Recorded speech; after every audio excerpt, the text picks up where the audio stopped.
Alright, we're in the fourth video of the Build-A-Board 4. One of the things that I didn't remember to say to you, I can't remember now, but I'm sure it will come to me here in a little bit.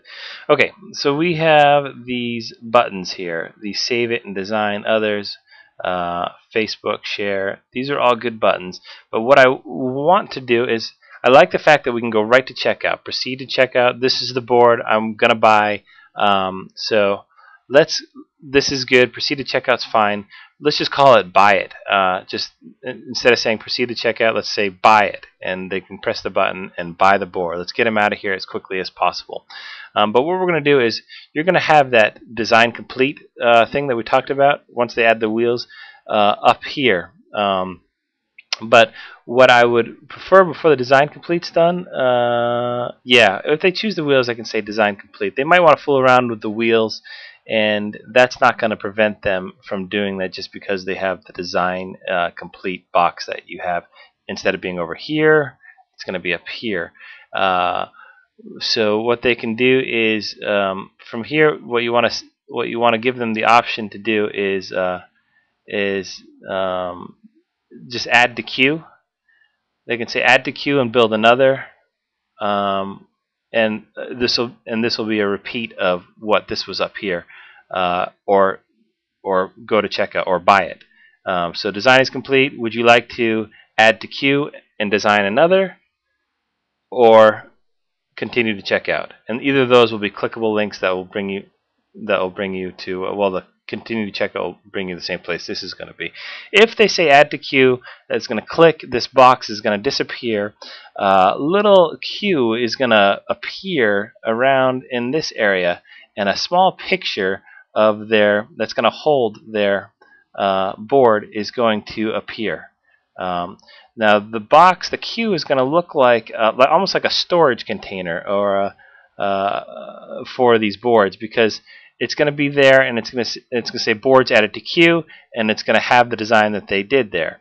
Once they've designed that, once that board is in the queue, they're going to be redirected to say add to queue. This board goes into queue, and then they say once it's in the queue, they say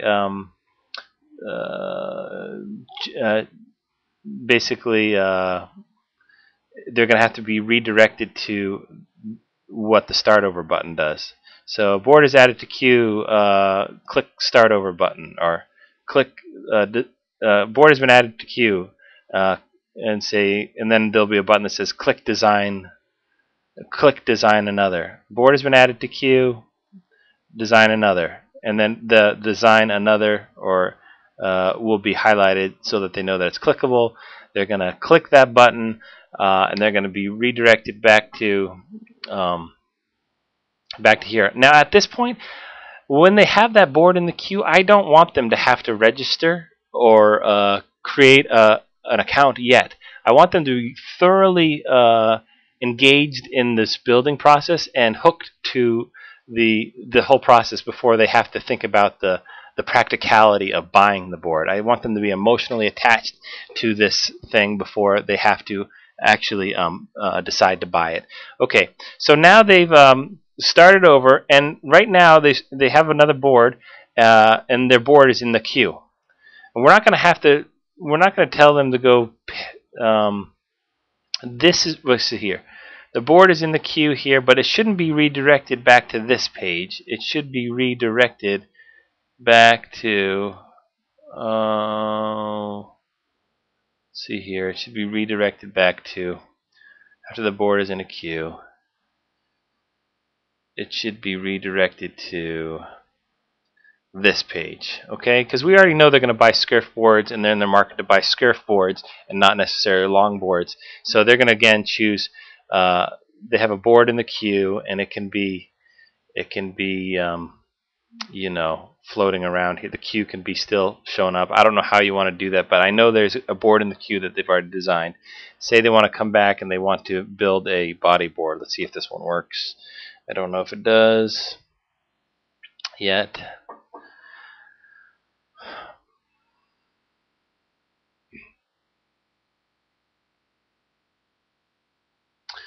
Waiting. See, I don't think this one works. Yeah.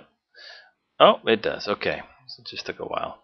Okay, again, this is really huge, and I can't fit it all on the whole screen.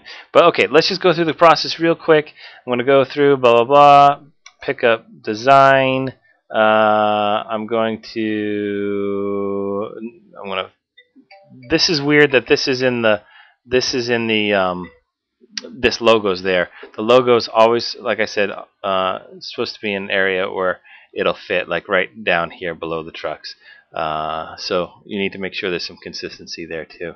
Plus you got this weird thing there. Anyway, while they're there, we're gonna just throw something together here so that we can go on to what the queue process looks like. Throw some trucks on it, wheels on it, and design complete. Okay, from here, again, you have another alignment issues with these wheels. It's just sloppy. You got the axle showing, so this is that's just ridiculous. All that has to be fixed and cleaned up. And I really feel like I shouldn't have to tell you all the little things that are glitches in it. I think that you should have someone that's going through it and finding these things, so I don't have to. But whatever. All right. So while they're here, the whole time this queue is still showing up. They have this queue down here that shows the other board that they've designed. They can fit up to 3 boards in this queue. So they have 1 in the queue right now, and once the design complete, it comes up again. This time it's going to say design complete. Would you like to buy this board, add board to add board to queue? So they're gonna choose one or the other. If they buy the board, the queue that they've set up goes bye-bye, and they go to checkout. They've clicked the purchase button, and they're ready to. We need to stream them through that purchase and sell a board. If they're adding it to queue, the board shrinks down, slides into this queue here, and from there they're going to say the options for them are going to be continue to checkout once the board's in the queue. If they click on the continue to checkout, both boards are going to show up in their shopping cart. If they from there they can also choose to ask friends for opinion on Facebook, which is in essence what this book is supposed to be. Share designs with friends on Facebook, or keep in queue and design another. So that's what, or save for another time, which is what this button's supposed to do. So that's when they're going to be able to do that. They're going to see their 2 boards that they've designed and have those 4 options, those options in there for them to do that. And I think that is good. I have a couple other little things I think I could probably fit in this video, so let's do that. We have this right here, the 20 inches by 40 inches, which is good. I like the fact that it has some demo, but what I want to do is actually have a little button that says this one's called the body board. Right there, it's called body board, and I think what we want to do is just have a button that says board specs, and when the button is just even scrolled over, a flyout kind of like these pops out, and it'll say something like the body board measures 20 inches wide by 40 inches long. It's cut and carved to designed for the feel of, I'll have a nice little sales piece that goes into that flyout. But that's what it'll give the info there. So we don't need to have that there, but I do want a button that says board specs that gives this information along with some other sales type of information on that button. Okay, I think with what I told you about how the queue works and how and when these buttons are offered, I think all of these buttons don't have to be here because these buttons are going to be offered once the queue is enabled. That you guys are going to make, and it's going to appear right there. Okay, if you have any questions on that, I'm happy to explain further, but I think with this video it should be clearer than anything we've done so far up to this point.